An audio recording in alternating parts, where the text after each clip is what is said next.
Welcome to Mr. Fyra. Like this video and subscribe this channel. Now let's start. My ex-fiancée Laura dumped me out of nowhere, and honestly, I'm still trying to figure out what the hell happened. I thought everything was good between us. Yeah, we had our ups and downs, but who doesn't, right? We'd been together for 4 years, we were planning to get married, and then boom. Well, not that word, but you get me. She tells me we need to break up, and her reason? My job.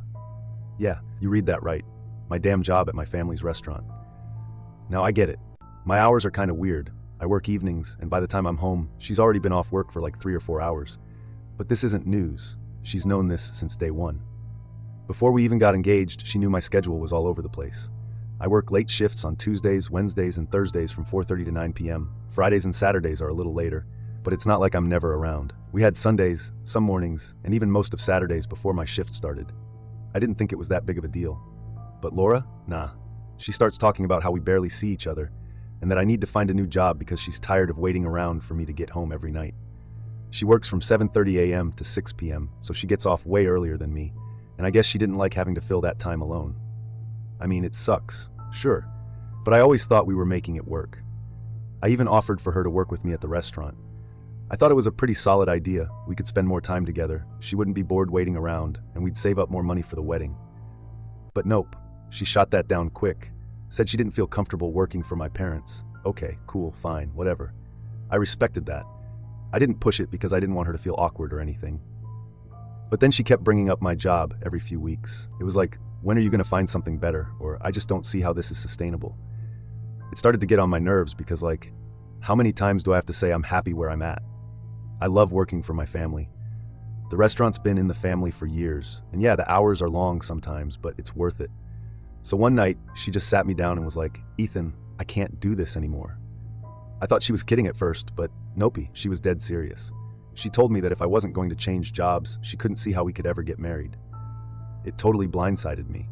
I tried to tell her that we could figure it out, like maybe there's a way to balance things better, but she wasn't having any of it. She said she needed more from me, more time, more effort, more commitment to our future, whatever that means. I told her I was committed. I mean, we were literally planning a wedding. So how much more committed can you get? What really stung is that she said she felt like I didn't care enough about her needs. Like, excuse me? I've been busting my ass working late shifts so we could save up for our future. It's not like I'm out partying or ignoring her, I'm working for us.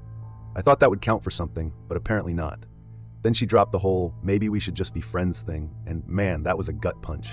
We weren't even in an argument. There was no yelling, no big fight. It was just her sitting there calmly, like she'd been rehearsing this conversation in her head for weeks. I asked her straight up, are you serious? You want to throw all this away because of my job? And she had the nerve to say, it's not just your job. It's the fact that you don't seem willing to change for us. That's when I got pissed. I reminded her that she knew about my schedule before we even got engaged. If it was such a problem for her, why the hell did she agree to marry me in the first place? She got all defensive and said that she thought over time I'd grow out of it and find something else. Like what? Since when is working hard at a family business something you need to grow out of? I'm not gonna lie, I felt betrayed. She basically admitted that she was waiting for me to become some different version of myself, and when that didn't happen, she was out. After that conversation, I just avoided her. I couldn't even look at her. I stayed late at work every night, because the last thing I wanted to do was come home and sit in the same house with someone who didn't want to be with me anymore. But here's the thing, she didn't leave. Like, I thought after you break up with someone, especially when you're engaged, you'd start looking for somewhere else to stay, right? Nope. She kept acting like nothing had changed, like we were just roommates now or something. Every time I came home, she was there, chilling on the couch, watching TV like everything was fine. It made me feel sick, honestly. How could she break up with me and still live under my roof like nothing happened? So one night I finally told her, Laura, you need to move out. We're not together anymore and this isn't working for me. And get this, she looked at me like I had two heads. She was like, are you serious? You're kicking me out? I told her, yeah, I am. We're not getting married anymore, so what's the point of living together? She tried to guilt trip me, saying she had nowhere to go and that I was being heartless for making her leave. At that point, I was just done. I told her she could stay with her parents until she figured things out. And then, to top it all off, I asked for the ring back. You'd think I just slapped her or something. She freaked out, saying I gave it to her and that I couldn't just ask for it back. I told her straight up, that ring was for our wedding, and since we're not getting married, I want it back. She called me greedy, said I could afford another one if I really loved her, and that I was being an ass for trying to kick her out after all we've been through. At that point, I couldn't even argue anymore. I just wanted her gone. So after I told Laura she needed to move out, things got real awkward real fast. I mean, you'd think she would have just packed her bags and left, right? But nope. She stuck around like she was waiting for something. At first, I thought she was just dragging her feet, trying to figure out where to go. I mean, it's not like she didn't have options. Her parents lived nearby, and she's got friends she could crash with. But instead, she just stayed, and I gotta tell you, those few days after the breakup were the most uncomfortable days of my life. And then it got worse. One day, I come home, and Laura is sitting at the kitchen table with my mom. Yeah, you read that right, my mom. Apparently, she had called my mom over without even telling me. So I walk in, and they're sitting there having coffee like everything's totally normal. I was so confused. My mom looks at me and goes, "Ethan, we need to talk." I was annoyed at that point, but I tried to keep calm. I mean, it's my mom, right? I sat down, and Laura started telling her side of the story, saying she didn't have anywhere to go, and how it was unfair that I was asking her to move out so soon after the breakup. And then my mom, bless her heart, started suggesting that maybe we should work something out, that Laura could stay for a bit longer while she figured things out. I couldn't believe it. Like, what? I just stared at them for a second before saying, "Mom, we're not together anymore. Why would I let her stay here?" My mom, always the peacekeeper, goes, "Well, she needs time to figure things out. It's not easy to just up and move, you know?" I tried to stay calm, but I was fuming inside. I mean, yeah, it's not easy, but we broke up. We're not a couple anymore, so why should I have to put up with this? I looked at Laura and said, "You've had time. It's been almost a week. You need to leave." And then, of course, Laura got all emotional, saying she thought I was better than this, that she never expected me to just toss her out like trash. She even started tearing up in front of my mom, and I swear, it was like she was trying to make me look like the bad guy. At this point, my mom started trying to smooth things over, saying, "Ethan, maybe you could give her a little more time. You two were together for so long. It's not easy to just end things like this." I couldn't believe what I was hearing. My own mom was taking Laura's side. I love my mom, but this was not her call to make. I told her straight up, "Mom, this isn't your business. Laura and I are done. She needs to go." And that's when Laura pulled the ultimate guilt trip. She looked me dead in the eyes and said, "If you really loved me, you wouldn't be doing this. I thought you cared about me." Man, that hit me hard. I didn't want to be the bad guy here, but at the same time, how long was I supposed to let this drag on? She's the one who ended things, not me, and now she's trying to flip it like I'm the one being unreasonable. I stood my ground, though. I told her I do care, but we're not together anymore, and this isn't her home. She needs to move on. Laura stormed out of the room, and my mom just sat there looking all disappointed, like I was the one who messed everything up. She gave me this look and said, "I just hope you're doing the right thing." That messed with me for a while. Was I being too harsh? Should I have given her more time? But then I thought about how she'd been dragging this out, trying to stay in the house, making me feel uncomfortable in my own place, and I knew I wasn't in the wrong.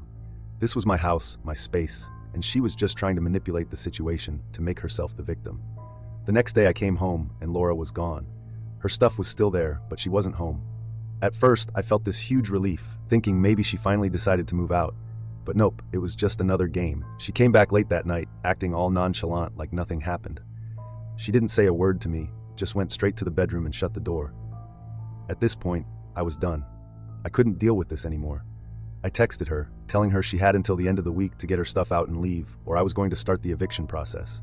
I know it sounds harsh, but what else was I supposed to do? She wasn't taking me seriously, and I wasn't about to spend another week living in this weird, messed up situation. And get this. She texted back, "I can't believe you're being like this. I thought we could at least be friends, but you're treating me like I'm some stranger." That's when I realized she was never going to leave unless I forced her to. She was playing this whole thing like a game, trying to get me to cave, maybe hoping I'd apologize or something and beg her to stay. But I wasn't about to do that. Not after everything she'd put me through. By the end of the week, Laura finally started packing her stuff. It was like this big dramatic scene. Every time she moved a box, she'd huff and puff, making a show of it like she wanted me to feel sorry for her. But I didn't. I mean, I felt bad that things ended the way they did, but I wasn't about to let her stay just because she didn't feel like moving. And then came the ring. The damn ring. I thought we were done with that conversation. But nope. She tried to pull it again, saying, "I can't believe you're actually asking for the ring back. You know I cared about you." I didn't even argue this time. I just told her, "We're not getting married. The ring was for the wedding. No wedding, no ring." She gave me this look like I was the biggest jerk on the planet, but she finally gave it back. And honestly, when she handed it over, I felt this huge weight lift off my shoulders. It was like the final chapter of our relationship was closing, and I could finally move on. Now it's been a few days since she left, and honestly, I feel better than I have in months. It's weird not having her around, but it's also kind of freeing. I don't have to walk on eggshells in my own house, and I don't have to deal with her trying to guilt trip me every 5 seconds. Do I miss her? Yeah, a little, but not enough to go back to that mess. Sometimes things just need to end, and dragging them out only makes it worse. Update 1. So after Laura finally moved out, I thought things would settle down, right? Like, we're done, she's gone, I can finally get back to normal. But man, I was wrong. Things got weird real fast. First off, I didn't even realize how much stuff she had left behind. It was like every room in the house had some random item of hers. I'm talking about clothes, books, even her toothbrush was still in the bathroom. I wasn't going to touch it at first, but then a couple of days went by and I was like, okay, this is getting ridiculous. So I started packing up her things and putting them in boxes. Figured I'd drop them off at her parents' house or something and be done with it. But then, while I was going through her stuff, I found something that threw me off. I don't even know how to explain it, but I found this notebook she had hidden in one of her drawers. Now, I'm not the kind of guy who snoops through people's stuff, but I mean, she left it here, right? So I opened it, and it was like this whole diary of complaints about me and our relationship. Stuff like, Ethan never listens to me. He doesn't care about my feelings. Why can't he just get a normal job like other guys? It was like reading a list of everything she hated about me, and I got to be honest, it messed with my head. I know relationships aren't perfect, but seeing all of that written out, page after page, was rough. I had no idea she felt that way. I thought we had our issues, but I didn't think it was that bad. And the worst part? She wrote about how she'd been thinking about breaking up with me for months, but was just waiting for the right time. Like, what does that even mean? The right time to end someone's life plans? I couldn't believe she was sticking around, pretending everything was fine, when in reality, she was already halfway out the door. So after reading all that, I just felt this weird combination of anger and sadness. Like, I knew the relationship was over, but finding that notebook made it so much more real. It wasn't just a breakup because of work schedules. It was like she had been mentally checked out for a long time, and I didn't even see it. I sat there for a while, just staring at the pages, trying to figure out if I missed something or if I'd been completely blind this whole time. And then it hit me. She never really wanted to marry me. She just wanted me to be someone I wasn't. She wanted me to quit my job, change my life, and become this ideal version of myself that didn't exist. No wonder she broke up with me. I could never live up to what she wanted. I put the notebook away and tried to distract myself, but it kept eating at me. I couldn't stop thinking about everything she wrote. It was like this nagging voice in the back of my head reminding me that maybe I wasn't good enough. That's the thing about breakups. They make you question everything. You start overanalyzing every conversation, every argument, every time you said, "I love you," and wonder if any of it meant what you thought it did. A few days later, Laura texted me. I hadn't heard from her since she moved out, and honestly, I wasn't expecting to. But her text wasn't what I thought it would be. She didn't want to check in or talk about the breakup. Nope, she wanted to come by and pick up a few things. Like, okay, you've already been gone for over a week, and now you want to come back and get your stuff? I agreed, but I told her to give me a heads up before she came over. I didn't want any surprises. The last thing I needed was to walk in and find her there without warning. So she came over, and it was as awkward as you'd imagine. She barely looked at me when she walked in, just went straight to grabbing her stuff like she couldn't wait to get out of there. I was standing in the living room trying to act normal, but the whole situation felt so off.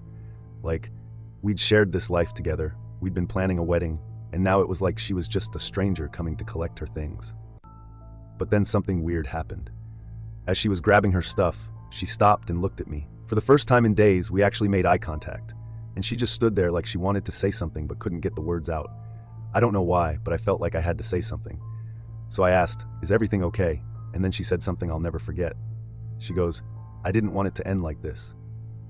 I didn't know how to respond. What was I supposed to say? We were already here. It was already over. I just stood there, not knowing what to say, and she looked at me like she was waiting for me to fix everything. But I couldn't. How was I supposed to fix something that had been broken for months, maybe even years, and I didn't even realize it? She grabbed the last of her stuff and left without saying another word. The door closed, and just like that, she was gone again. It was this weird mix of relief and sadness, like I was glad the whole mess was finally over, but at the same time, it felt like this huge chapter of my life had closed, and I wasn't ready for it. After she left, I did something I never thought I'd do. I called up a therapist. I know, it sounds dramatic, but I couldn't shake the feeling that maybe there was something wrong with me. Maybe I missed something huge in our relationship, or maybe I just wasn't cut out for this whole long-term commitment thing. I wasn't sure what to expect, but I figured talking to someone outside of the situation might help. Turns out, talking to someone who doesn't know you or your ex is actually pretty helpful. The therapist didn't give me all the answers or anything, but she made me realize that I wasn't the only one to blame for what happened. Relationships are two-sided. And as much as I messed up in some areas, Laura had her part in it too. I wasn't perfect, but I wasn't the villain in this story either. One thing that really stuck with me from those sessions was the idea that sometimes people fall in love with the idea of someone, not who they really are. And looking back, I think that's what Laura did with me. She wanted me to be this version of myself that didn't exist, and when I didn't become that person, she started to check out. So here I am, a couple of months later, feeling better. Not great, but better. I still think about her sometimes, and yeah, I wonder what could have been different. But I also know that if she stayed, things probably would have gotten worse. We weren't right for each other, and that's just the truth. I guess the takeaway is, sometimes things end for a reason. It sucks and it hurts, but in the long run, it's better than forcing something that's never going to work. After Laura left for good, I thought that was it. End of the story, right? Well, turns out things weren't as done as I thought they were. I didn't realize just how many loose ends there were until I started getting messages from mutual friends. Yeah, it's one of those situations. It started off slow. I'd get a text here and there from people asking how I was doing, which was fine. But then they'd drop these little comments like, Laura said she's really struggling, or have you heard from her? At first, I just brushed it off. I figured people were just being polite, trying to feel out where we were at after the breakup. But then the tone of the messages started to change. People were acting like I was the one who kicked her to the curb with no warning. And I'm sitting here like, did Laura not tell people she's the one who broke up with me? Apparently not. Next thing I know, I'm getting these long, guilt-trippy messages from some of her friends, people I barely even know, telling me that I was heartless for making her move out and asking for the ring back. Like, excuse me? She broke up with me. I wasn't about to keep living with my ex-fiancée pretending everything's fine while she's out there telling people I'm the bad guy. But according to her, I'm the one who didn't care enough to work things out. So now I'm stuck in this weird situation where people are seeing me as the villain of the story, and she's playing the victim. It's honestly mind-blowing how fast things can get flipped around. I had to start explaining to people what actually happened, and every time I did, it just felt exhausting. Like, why do I even have to defend myself? A week or two goes by, and I think things are finally dying down. I stop getting the messages, stop hearing from people about Laura, and I start to relax. But of course, that doesn't last long. One night, I'm sitting at home watching TV, trying to unwind after a long shift at the restaurant, and my phone buzzes. It's a text from Laura's best friend, Jenna. Now, Jenna and I never really got along. She was always the type to get in Laura's ear, telling her what to do, stirring the pot, you know? So when I saw her name pop up on my phone, I knew it wasn't going to be good. I opened the message, and sure enough, it's a novel. Jenna goes on and on about how Laura is devastated, how I broke her heart by not fighting for the relationship, and how I should have tried harder to make things work. She even said something like, "You're supposed to be a team, and you just gave up on her." I was so angry I could barely even respond. But I did. I texted her back and kept it short and simple. Laura broke up with me. She's the one who wanted out. I'm not going to beg someone to stay when they don't want to. Of course, Jenna didn't leave it at that. She kept texting, trying to guilt-trip me, saying how Laura was hurting and needed time, and maybe if I reached out, things could be different. But I wasn't having it. I told her straight up, we're done. It's over. Let it go. That was the last time I heard from her, for a while anyway. Then one day, I'm at the restaurant, just trying to get through the dinner rush, when my mom comes over to me with this look on her face. You know that look moms give you when they've got something to say but they're trying to figure out how to say it? Yeah, it was one of those. She pulls me aside and says, "Ethan, I talked to Laura today." I just stared at her like, why? My mom goes, "Well, she called me, said she wanted to apologize for how things ended, and just wanted to check in." Now, I don't know about you, but when your ex calls your mom to check in, that's a major red flag. I told my mom, I don't care if she's sorry or not, we're done. There's no reason for her to be calling you. My mom sighed and said, I know, but she seemed really upset. She said she feels like you hate her now, and she didn't want things to end this way. Here we go again. I had to explain to my mom the whole situation again, how Laura was the one who called it off, how she's been telling people I kicked her out, and how I just want to move on. I could tell my mom felt torn, but she finally got it. She agreed to not get involved anymore. But honestly, it was frustrating that I even had to have that conversation. After that, things started to calm down. For real. I didn't hear from Jenna. Laura stopped calling my mom, and I finally started to feel like I could move on. I even started hanging out with my friends again, going out for drinks after work, just trying to get back to some sense of normalcy. But just when I thought everything was finally settling down, something else happened.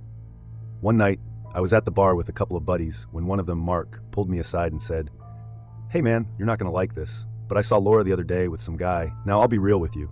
I wasn't expecting to feel anything when he said that, but for some reason, it hit me. Like I knew we were done, but hearing that she'd moved on already? That was rough." I asked Mark, Who was he? He said he didn't know, but they looked pretty close. That was all I needed to hear. The next few days were weird. I didn't text Laura or anything, but I couldn't stop thinking about it. Not because I wanted her back, but because it felt like this chapter of my life was really, truly over now. She was moving on, and I guess that meant I had to as well. Looking back, I realize now that Laura probably checked out long before we even broke up. Maybe that's why it all felt so sudden when it happened, because for her, it wasn't sudden. She'd been planning it, thinking about it, and by the time she ended it, she was already halfway out the door. It took me a while to accept that. It's hard to admit that someone you cared about stopped caring way before you did. But you know what?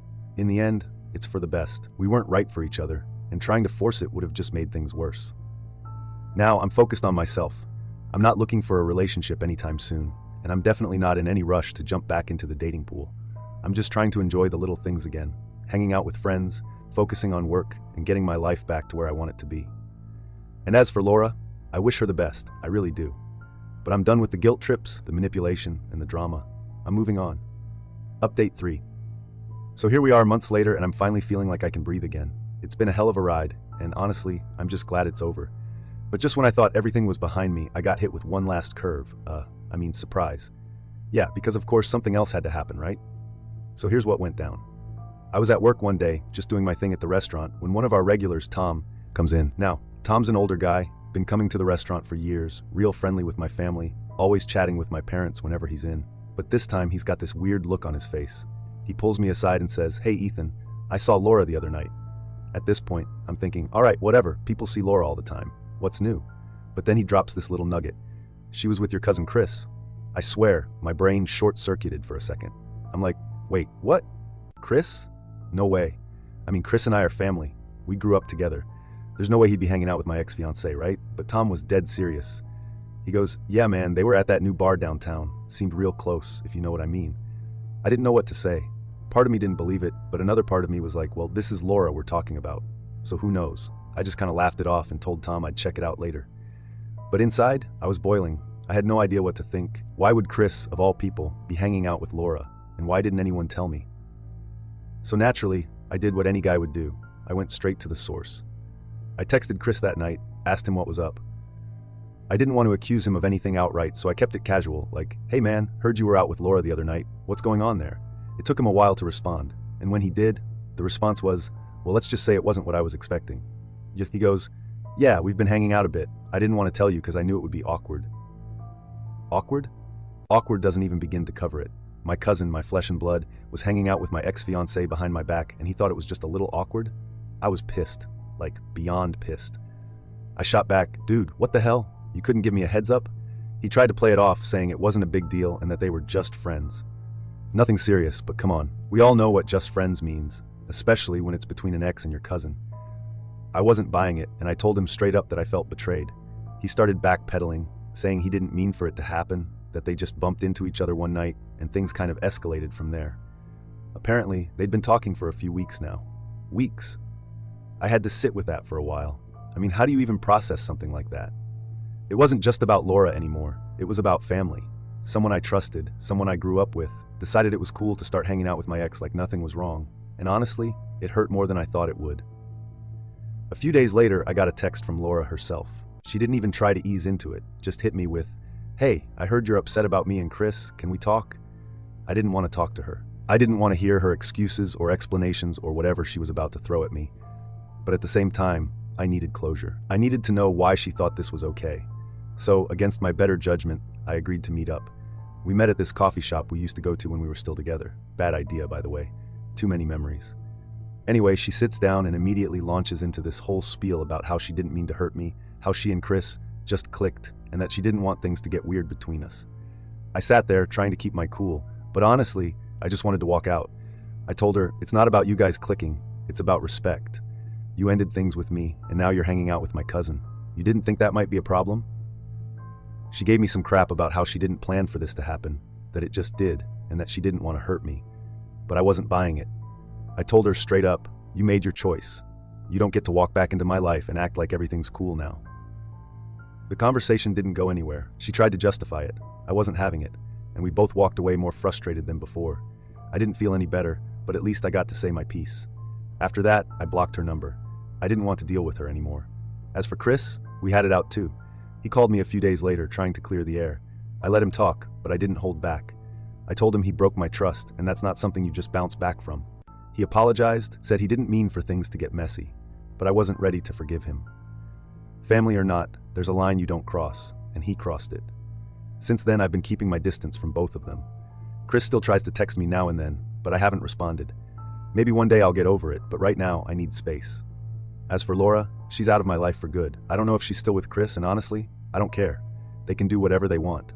I'm done. Looking back, this whole situation taught me a lot. Not just about relationships, but about people in general.